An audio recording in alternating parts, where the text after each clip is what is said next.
Hi, this is Mike from Lux. Today we're going to be building a Lux cube. When you put together Lux, of course, you take the egg and you put it in the nest, just like this. So they hinge. So to make a cube, we make what I call a simple cross. So we connect these together, like so, into what looks like a plus sign or an X, and then add one more. So you have a simple little cross like this. And then you fold these around. Now you don't want to force Lux. Lux, there's a way to put them together that makes it really easy. So if you see here, you don't want to just force these together like that. They won't want to seem to go. But if you look closely, you can ease them in like that. You'll see how they want to go together, and you ease them in, and they should snap into you just fine. Okay, and the last one, this one here is always going to be the hardest. And again, you'll see how it wants to go in, but you see right here, the flange needs a little bit of help. So you can just take your fingernail and push a little bit like this, and it goes in. Same over here. I just push a little bit, I nudge it, oh, it wants to go in here. So here, I just go like that, and boom, it's all in. Okay? And that's how you make a cube. And to unstick a cube, because the cube is one of the strongest structures that Lux makes because you have so many connections for this volume. They're all connected together. So an easy way to unstick it, to either use a pencil, or you can use a craft stick, like a popsicle stick, or you can use a Lux axle. The axle will just go in here, and you pry it open using leverage. And it'll pop right open. Oh, there you go, like that, okay? I'll put this back on again, and now I'll use a pencil. So I'll put it back on, so it's there. Now, you could easily break the pencil if you're not careful. So what you want to do is you want to stick it in there, and then make sure you're prying it so it comes right off, okay? Just like that. Again, and a popsicle stick is the easiest thing to break because if you do it the wrong way, it's going to not have any structure. So if I put a popsicle stick in, you definitely don't want to bend it this way, it'll break. You want to bend it this way, it's like it's a truss, and all the structure of the tension and the long beam will give you enough that it should open up without breaking the popsicle stick. So that's how you make a cube, and that's how you take a cube apart. Okay? And remember, when you put Lux together, you want to just ease it in. You don't want to force it in. Okay? And you want to look at how these things are going together. You can observe how they're wanting to go together, and you can just help them out with your finger and your fingernail, and it's rather easy. It's Mike from LuxBLox.com, and today we're making what we call flux. A flux is a sarrus linkage. This is a linkage. Lux makes linkage. They make linkages with these revolute joints. And a man named Sarrus, a long time ago, came up with a linkage that he coined the name for, after his name, Sarrus. So we're going to make a triangular prism. And we're going to do that again. We're going to make another pink triangular prism by making 3 Lux together like this. And we're going to make the rule that we keep the dimple on the outside. These are the dimples here. Those things, those are dimples on the hammer there of the male. We're going to keep them on the inside. That way everything will line up okay. And we're going to make 3 of these. For now we'll make 3. We'll make a basic Lux flux, which is a sarrus linkage. And then we're going to make the arms. These are static. They're not going to move except back and forth. Then we're going to make the arms that move. We'll make those out of, let's say we'll make those out of yellow. So we're going to make 6 arms out of 3 each of yellow. 2,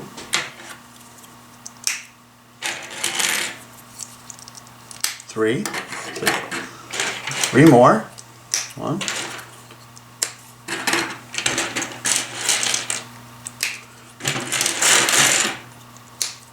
and 1 more. Once you make the 6 arms, you're going to do this. You're going to make 3 that connect to these 2 and 3 that connect to those 2 here. Like that. So it's done like this. You put it in, make sure it's connected, and then you do it again, and you do it again. Right? And then you come around here and do the same thing. You're going to put it in like this, so it's connected nicely. Come around and you're going to do it again here. Make sure you get your finger underneath it so you have something to hold on to, so you can push it, right? And the last one's the hardest. You get your finger underneath. I put my finger underneath so I can push it on and give it some support. And then you have the first one here. That is a sarrus linkage. So that works. And then the rest is the same. So on this one here on the end, I'm going to put 3, 2, and 3. And then we're going to connect it to the other prism here. 1 and 2 and 3. And it takes a while to figure out how to best place your hands. To be fair, the first time is not going to be the easiest time. Now we have it. We check it to see if nothing's loose and it's working okay. And that's your basic sarrus linkage. And they're very fun to play with. Now, what I can do to start adding complexity to this is I can add 2 here, here, and here. I'll show what I mean to make it what I call my little triangle maker. And I'll take a nice dramatic color difference. I'll take 2 blues. I'm going to make 6 of these dark blue doubles. 2, 3, 4, 5, and 6. And I'm going to show you what I'm going to do now. So now, for the first time, we're going to go a different direction with the linkages. We're going to go this way. Not this way, but that way. So what I'm going to do is this. I'm going to connect it here and go over to here in the middle. And again, I'm going to go to here and go over to here. Go here and go over to here. And you're going to see it makes a nice triangle now. Isn't that beautiful? Oh, fix that. And I'll do the same thing over here. Add, put my finger underneath it for some support, snap it in, go around, and snap it in. Come back over here, snap it in, come around and snap it in. And last one, I snap it, come around, and I snap it. Now I could add, now this is beautiful, it makes nice triangles. I could add another layer of complexity here. I could add strips of 3 that go across. I'll make those out of pink. And I have to make 6 of those. 2, 3. Let's just do the, yeah, 6. 4, 5, and 6. Now, once you make those, I have pink again, I'm going to come across, from each blue I'm going to jump across another bridge of 3. Jump across,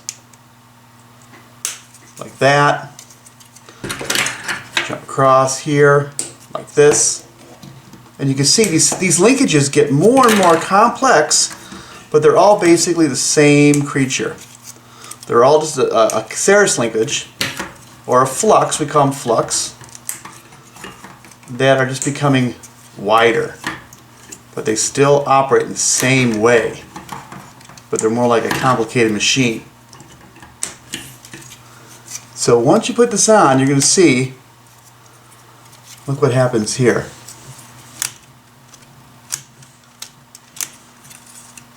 And check it and see if it's all connected. Yep.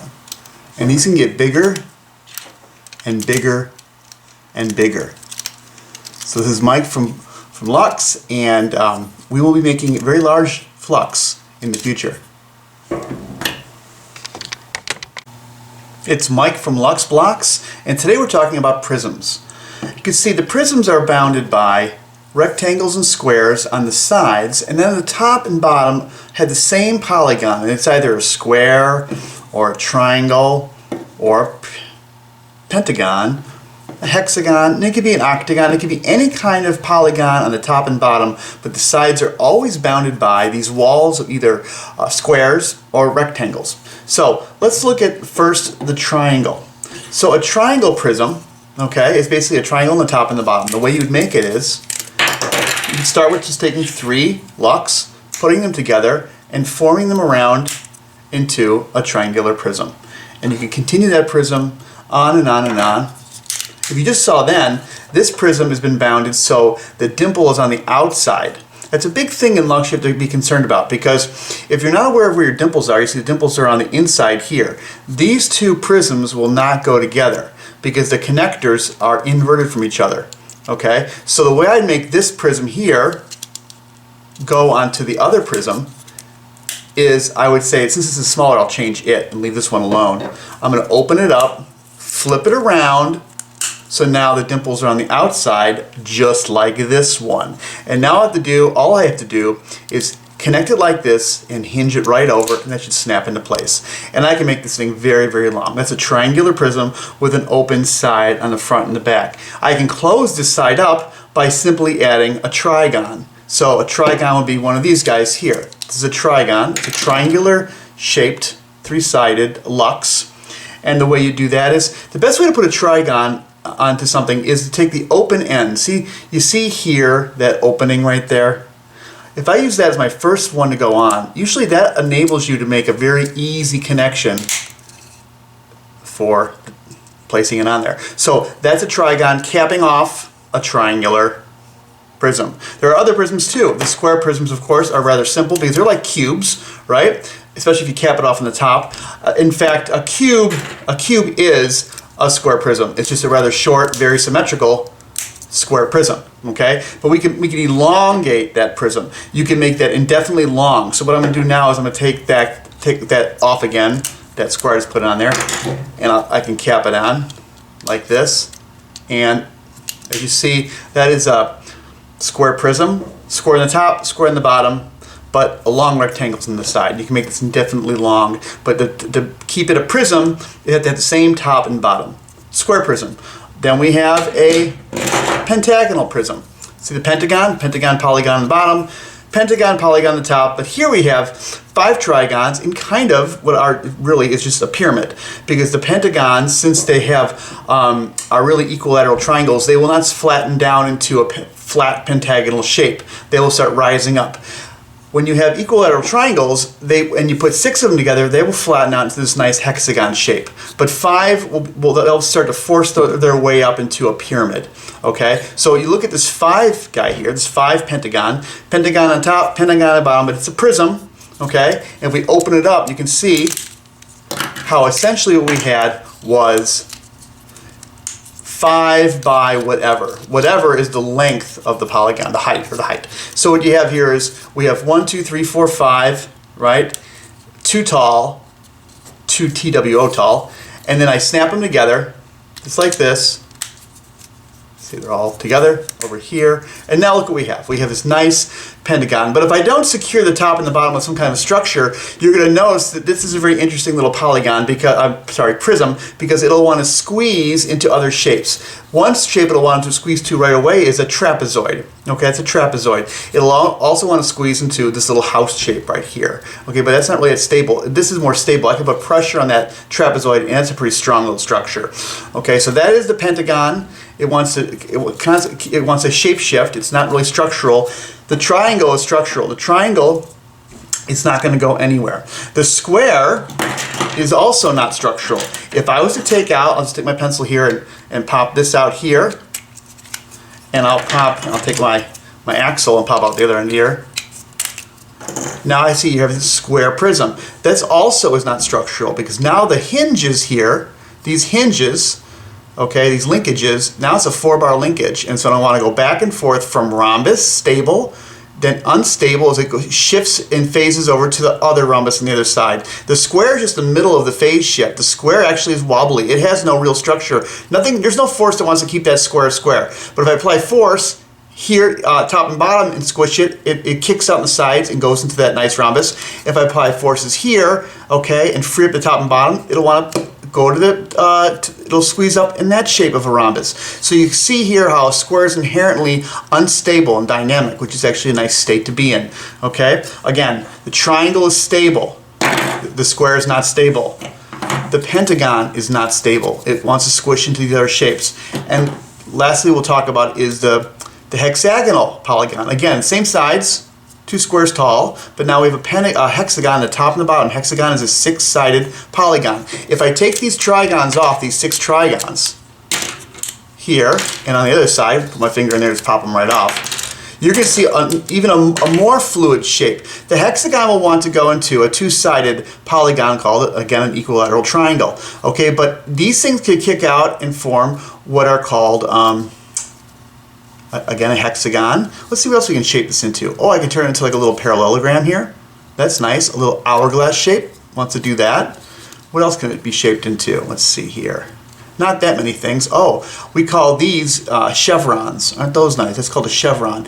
And so those are some of the shapes that this will all go to, like a bow tie shape, hourglass, chevron, which is nice, and hexagon, and a rectangle or parallelogram.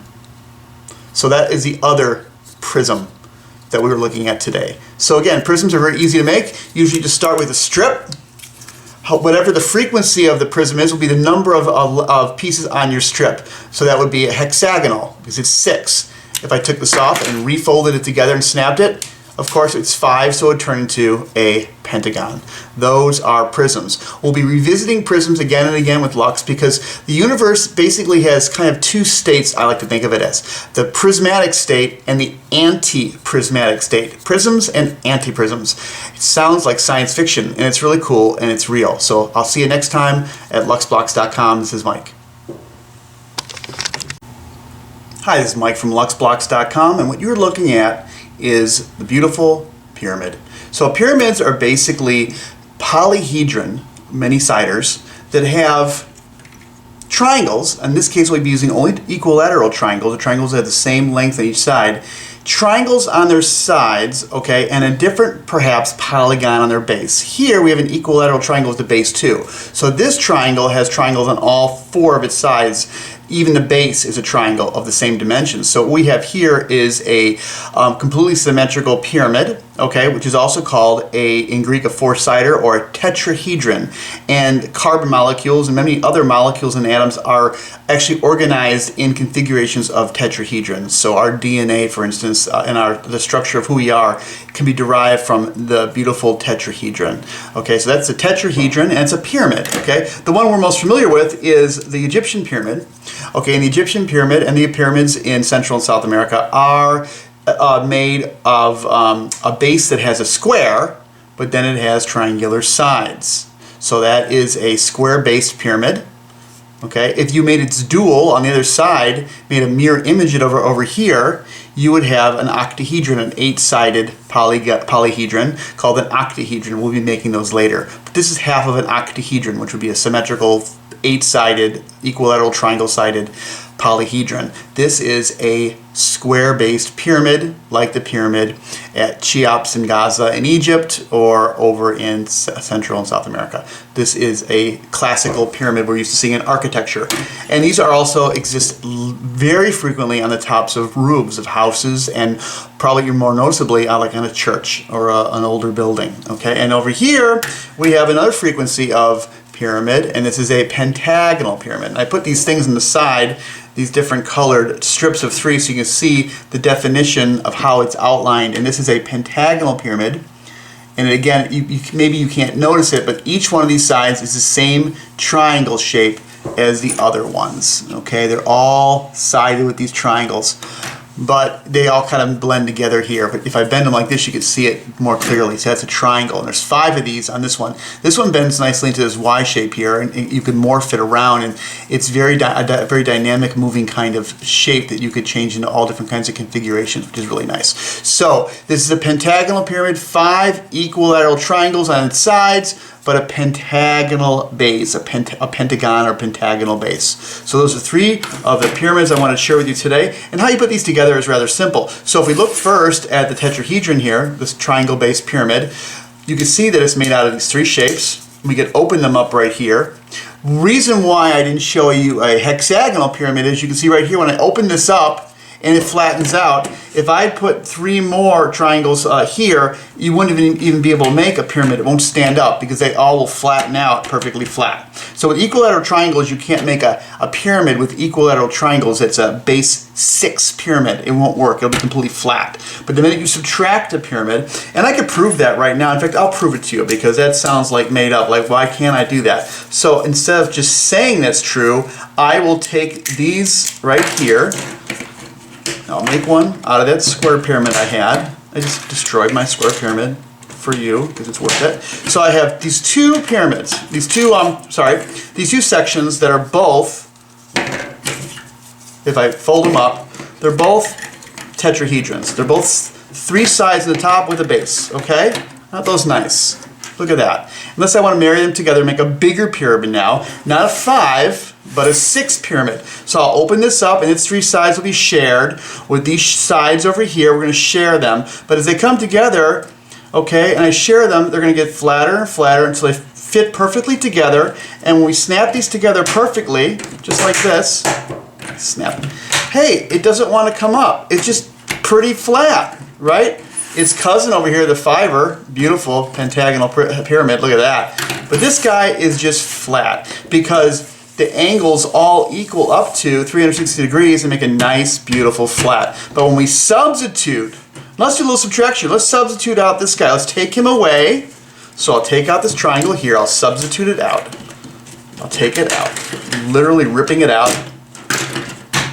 So now that I ripped it out, this is the same amount of triangles as this one.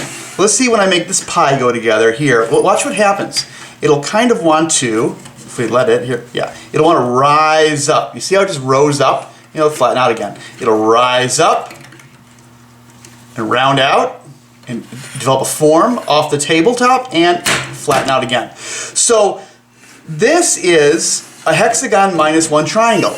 Okay, or a triangle plus 1 pentagon will make this flat hexagonal shape, but it's not a pyramid anymore. So if I button these up, or zip them up, however you want to say it, with Lux, it's a snap, but it's kind of like you're zipping up things too, right? Look at that, boom, it's the same as this one. Isn't that beautiful? So that's how they're related. That's how things like bubbles form so easily. You get a film of soap on water, right? And air will come up through that film and it'll just start to substitute sides, and the film will turn from a flat film on the water into a bubble. Okay, it starts to round out. It starts to round out into a sphere. Okay, spheres are usually divided by these pentagons and triangles into round shapes, which we will talk about very soon. It's Mike from Lux talking to you about pyramids. See you next time. Hi, it's Mike from LuxBLox.com. Here we're talking about cupolas. Now, what's a cupola? A cupola is a 2-sided polyhedron where you have a polygon on one side and it's going to be twice the circumference as the polygon on the other side. So here we have, on one side we have a triangle, but the other side is going to be a hexagon. It's 6-sided, 6 edges. Here we had 3 edges. So it's a beautiful transition from a triangle to a hexagon. That's a cupola. Another cupola is a 4-base cupola. So here we have a square on the top. On the bottom will be edges to make a octagon. So from square or tetragon to octagon. And here, of course, we have the top is going to would be a pentagon, and the bottom would be a decagon, a 10-sider. Okay, and in architecture and in nature, we'll see these beautiful transitions of prisms in doubling their frequency. So if I was to pop out here the trigon and make this open, and pop in a prism, a triangular prism, we'll see how the prism goes into the beautiful cupola here. And now I can take and put on the hexagon here and just like zip it up. I go one after the other, boom, boom, here, here, and the last one I would start the trigon here like that, and I just hinge it up into the 2 squares. So here you see this beautiful transition from a prism triangle to a prism hexagon, but in the middle, the transition is this beautiful cupola. It's almost like a little space capsule, isn't it? It's gorgeous. Cupolas are amazing. They're a very important idea in geometry and in architecture. Cupola. This cupola can transform a prism, a square prism, into an octagonal prism. And all I do is pop out the little roof right here of the square, so it's an open cupola on the top. So the cupola is open on the top, square, octagon, and then I pop in my square on the top.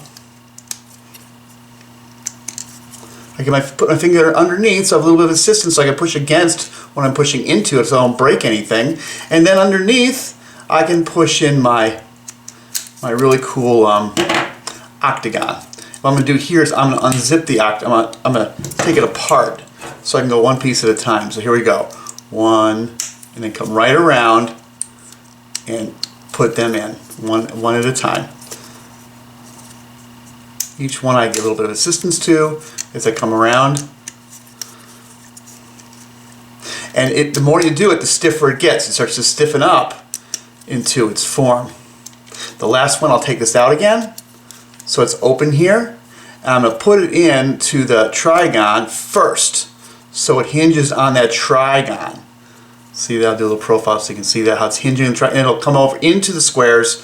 I assist each one at a time. And I put it in. Here I put it in. Check everything, and there we are. Now let's like a nice rocket nozzle, right? You have a octagon, square prisms. Transition is cupola, and finally we have this awesome pentagon, kind of a pyramid top on that cupola because you can't make a flat pentagonal plane with equilateral triangles, and the trigons are equilateral triangles, so they'll pop up and make a little pyramid there, but that's okay. A little flying saucer here. So what I'll do is or flower. So I'll take off these 5 trigons on top. Take these off, so I have an opening here, a little window on the top of my cupola. And I put in my pentagonal prism on top of my cupola. And this will have a more shallow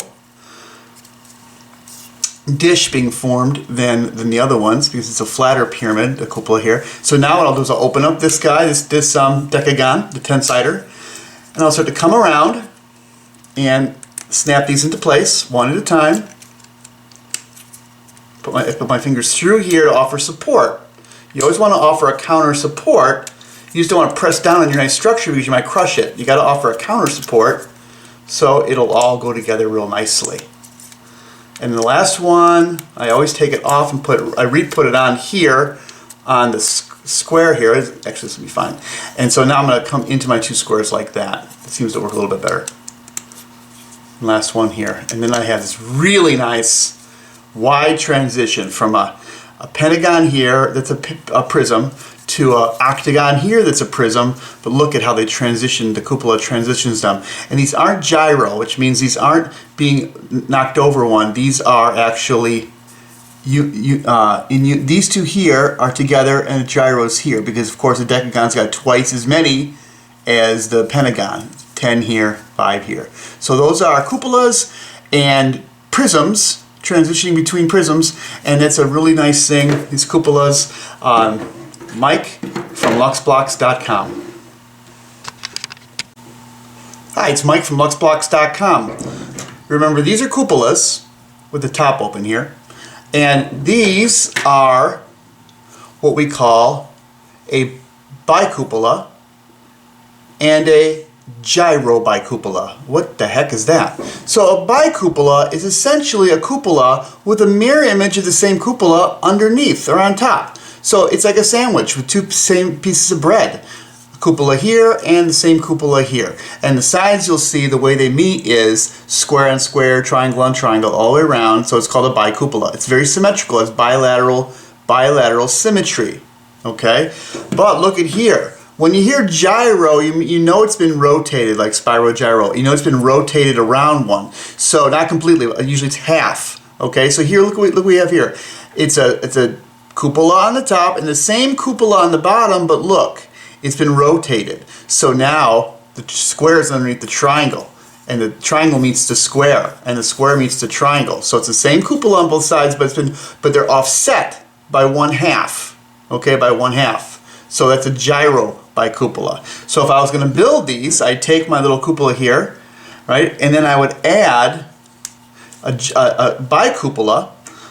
I would do this. I would just put the same polygon on every single polygon and just match them up all the way around. Trigon on trigon, square on square, all the way around, right? So they go all, so they're matching. I'm making a bicupola, not a gyro bicupola. Oh, it's square on square. Almost got that wrong there. And then I would see, now you have this beautiful flower, which is really wonderful. Move these out of the way so you can see the contrast on the table there. See that? It's really awesome. It's like a flower. But we're going to close these petals of this flower up, and so the squares go into the trigons. And I'm closing it up into a bicupola. Last one. There you go.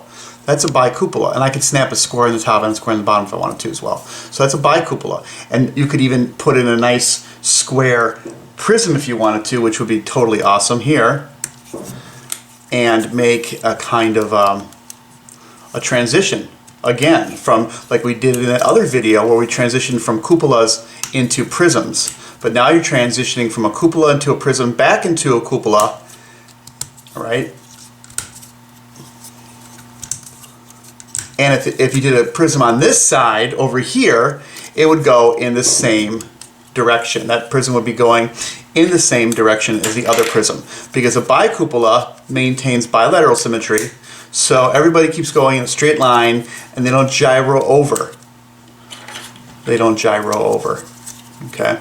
So if I did this, like this, again I help them, I put both fingers so I don't break what I did, and I have a square prism into a square cupola, into another square cupola, but it's bi because they are bilaterally symmetrical, and into another square prism. But if I did this, if I decided to, let's take this triangular one here, okay, this triangular cupola, and I'm going to make it gyro. I'm not going to put a triangle on a triangle. I'm going to put a triangle on a square. And I'm going to put a square on a trigon. And I'm going to put a trigon on a square. So I'm going to offset it and make it a gyro bicupola instead. Again, it makes a really, really cool flower. Awesome, beautiful triangular flower there, which, you know, you can fold them all the way back or fold them up. So we're going to fold them up and over so they connect into the gyro bicupola. Okay, last one. In here like this. There it is. See? So there's a cupola on the bottom and there's a cupola here. They're the same cupola, but they're offset. And then we could always add, if we wanted to, which I love to do, is go ahead and make it, allow it to have a transition into a prism. So it's like the neck of the head. That cupola would be the head, and this would be like the neck here. So we connect these together, this triangular prism here on the bottom. So we have a triangular prism and the cupola here, the gyro bicupola. And now we're going to put another prism here, and we're going to see how the transition is beautiful, because now we have that gyro. We have that cycling over. So look what happens here. So now we see it, right? We see the prism here is rotated. Is rotated from here to here. So it kind of starts to spiral around. This is a gyro bicupola with a triangular prism on each side. It's Mike from LuxBLox.com. This is like a bicupola. It has a cupola on the top, a cupola on the bottom, just like it, a mirror image. But in the middle, this dark blue band that goes around is an elongation. It's an octagonal prism. So we call this an elongated bicupola. It's been elongated by a prism. And this here is an elongated gyro bicupola. This is a gyro bicupola, and this is the elongated version. So we have a cupola here, an identical cupola down here, but they've been rotated over, right, halfway. So it's being elongated by the prism in the middle. And this prism can be of indefinite length. It can keep going longer and longer. So the way we did that was like this. When you make a cupola, or in this case an extended cupola, first we make a cross or a plus sign that looks just like this.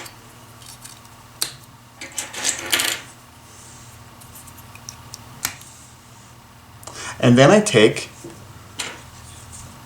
the white trigons like this and go right around.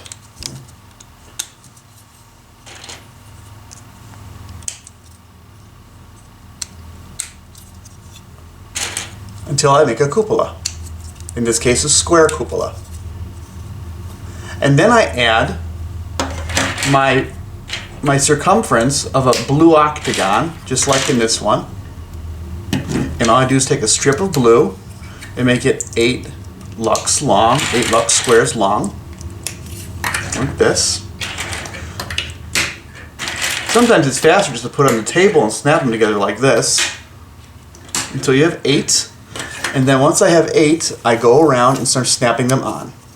1, 2, go right around and snap it on. 3, 4, 5, 6, 7, and last one, 8, and snap them together. So now you have a cupola with a prism on the bottom. Now this could be the building itself. It'd be an octagonal building, right? With a roof that would be a cupola, or it could be the front of a fuselage of an airplane, and this could be the beginning of a long fuselage here, but this could be the nose cone of an airplane. And you can see how this makes a nice dome-like structure. But we're not going to make a dome with just walls. We're also going to go on the other side, and we're going to make a elongated bicupola. So what we're going to do is we're going to take the center yellow square, make our cross like we did before, and then we're going to take 4 more trigons and make our cupola.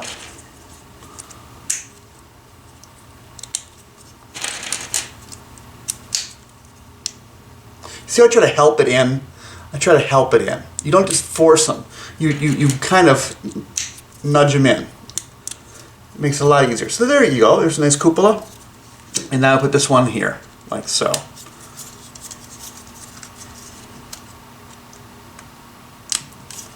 And go right around.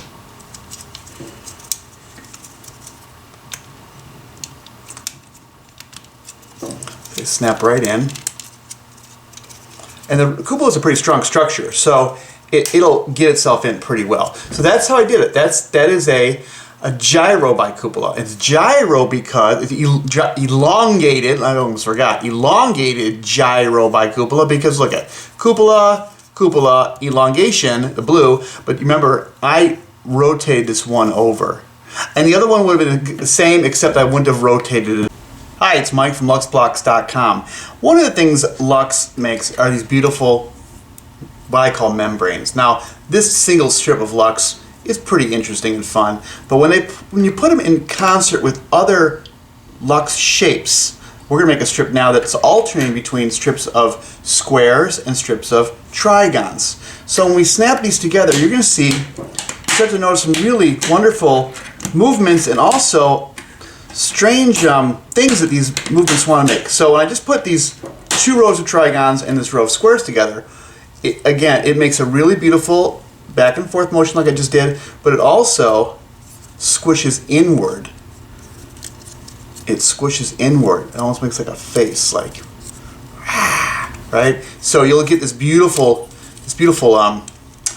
warping and woofing, these beautiful shapes. So right off the bat, you get like a flower petal. The minute you do it, like a tongue, just these gorgeous shapes. And if I continue to do it, if I continue to add more and more and alternate between squares and trigons, and you can see here how they're all graduating down. It keeps subtracting one square as I go down, because the triangles will do that. They'll let you, because they gyro, they'll let you alternate one half down. So it keeps subtracting a square. So now here, again, it'll go this way, but it'll also go that way, which I think is actually a little bit more interesting, because look at the forms you make. Just these beautiful, lovely forms that squish into things you're just kind of surprised to see. They're just beautiful forms, and they look like things you see like in flowers and in bugs. Look at that, like an orchid or an iris. Very flowery looking. And what you can't experience by looking at this, though, is the way it feels in my hand. It feels like I'm squishing something that was just built to do something really, really high performance, like a beautiful thing, almost like a living thing. Okay, but look at that shape. Okay, now I'm going to continue to do it here. Now I'll add these strips of yellow, 3 yellow on each side. Another strip of 3.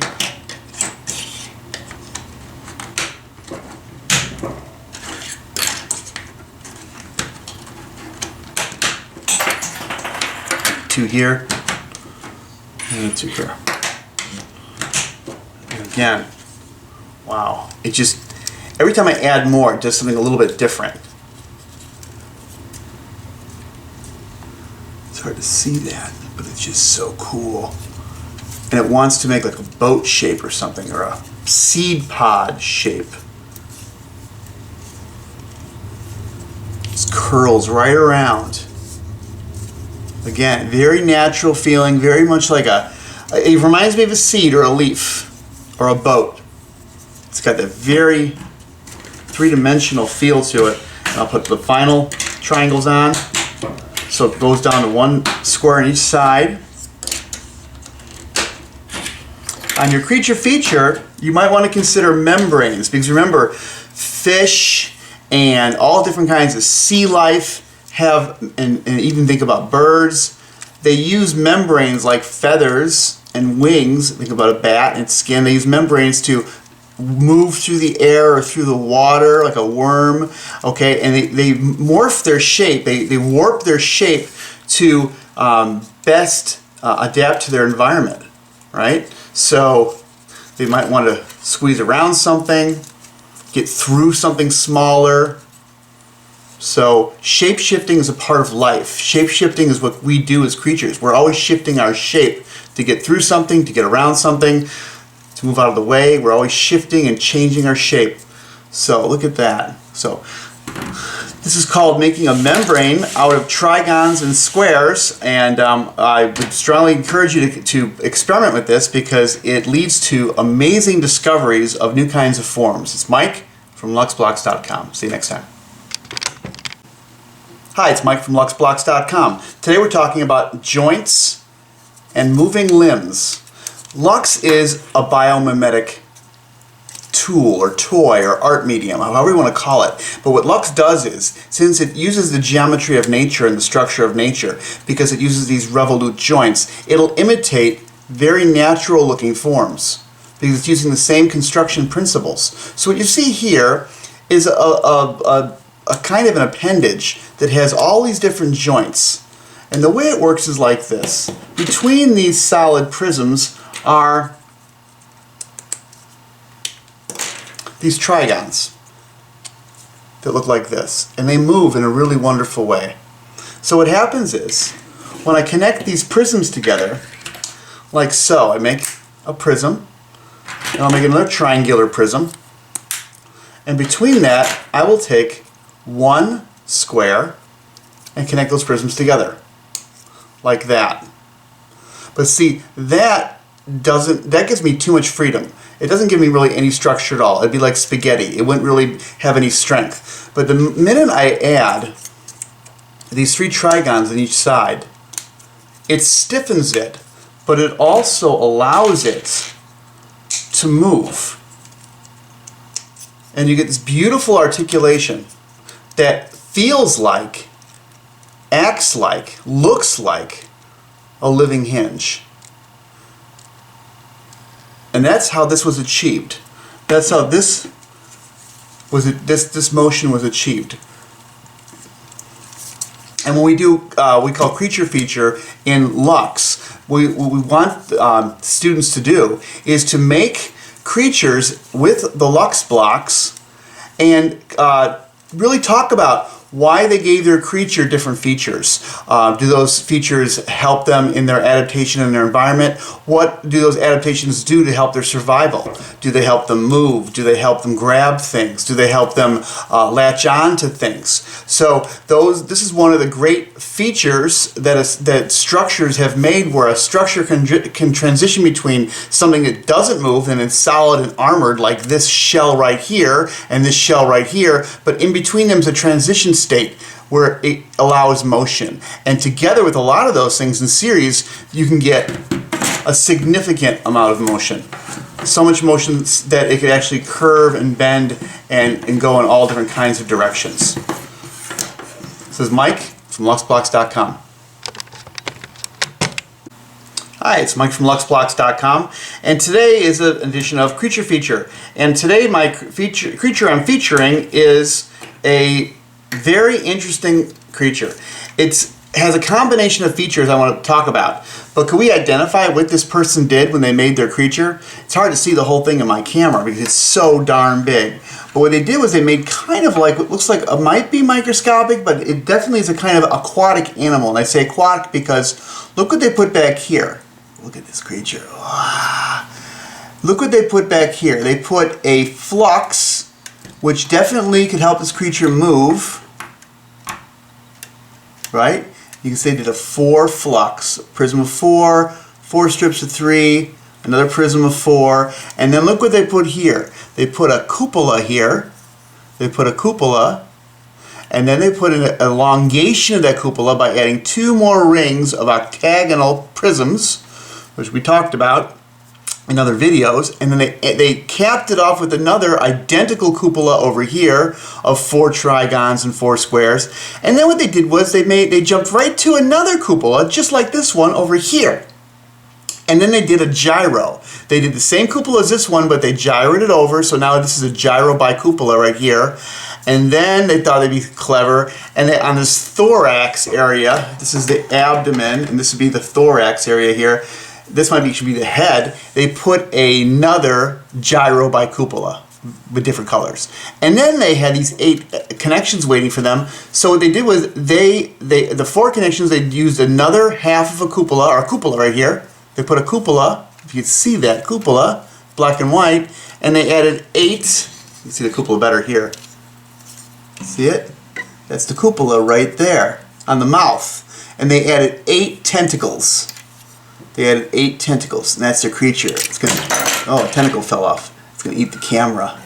Okay, so that is what they made. They made kind of like a Squid Monster, and the benefit of this creature is obvious. It can move, it can squirt, right, water, a water jet with its pump back here. It has a hard shell. It has a abdomen, which maybe the gut is, and over here we have the thorax, maybe the head right here. Again, armor plated, very rigid. But over here we have a moving tentacle that could maybe grab onto food, right? Or latch onto the side of something. Brilliant design. Good job, kiddo. It's Mike from LuxBLox.com. Hi, it's Mike from LuxBLox.com, and look what we have today for our creature feature. I am so impressed with what this kid did, because what they did was they used a few features we've talked about on this show. They have on here 4 appendages that look kind of like legs or tentacles back here, and they really do move. I don't know if I can show you that motion here, but it's unbelievable how well these things move. It's crazy. Okay, so you have all this motion in the back of your creature, and that can be for latching onto things, either a rock or maybe prey, right? So you have these beautiful, or maybe they're legs, they're more like tentacles though, but they have gorgeous motion. And then what we have here is they are attached, you can see that, they are attached onto a square cupola, Okay, but the triangles are actually, of the cupola, are actually where these legs are rooted. They come out of the square portion of the cupola right here. Okay, so maybe it's the bottom of the creature.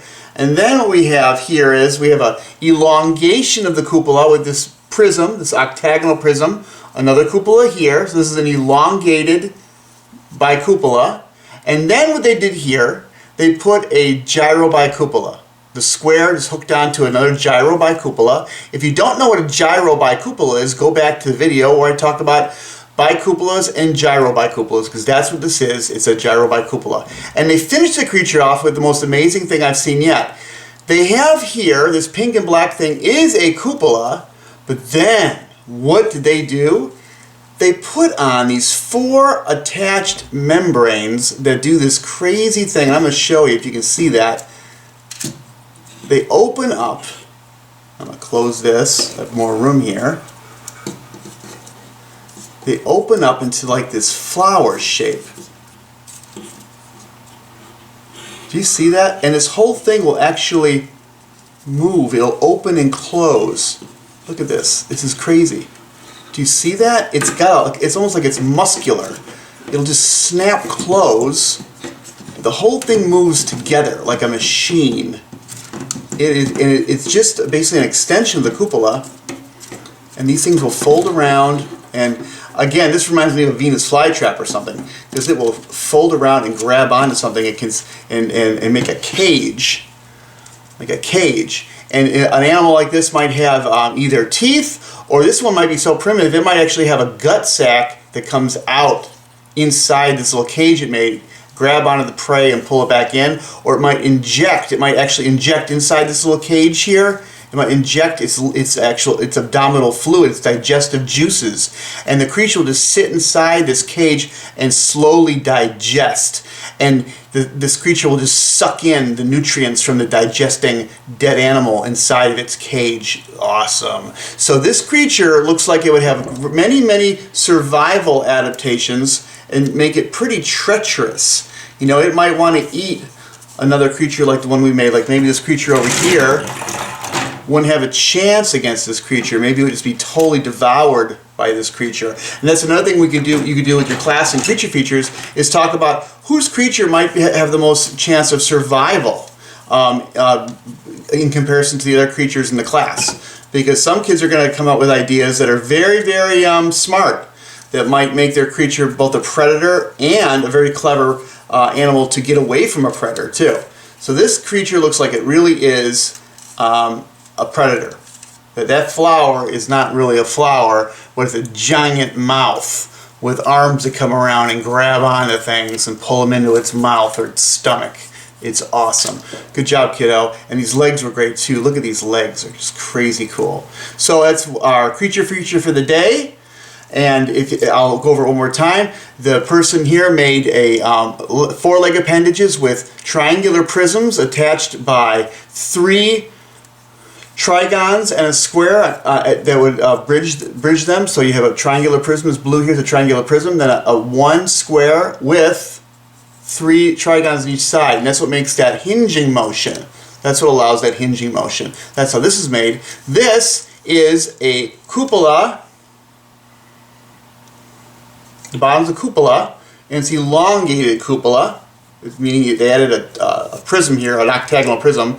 They made another cupola on top, and they added a gyro bicupola here for some kind of thorax head. And then here they used,